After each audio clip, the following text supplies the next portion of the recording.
Salita. Umuwi na kayo. Kasi pumasok ko. Kaya ako pinapatulog ko.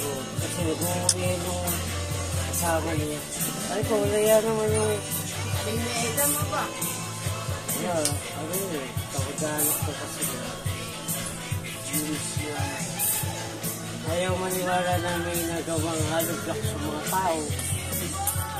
Ito lang ginawa niyo, gano'n yung sabi.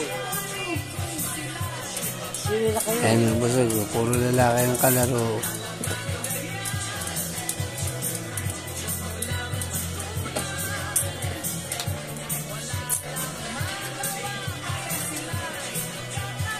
Malungkot. Wala ang ate at ang kuya. Pero yun, puro lalaki ang kalaro.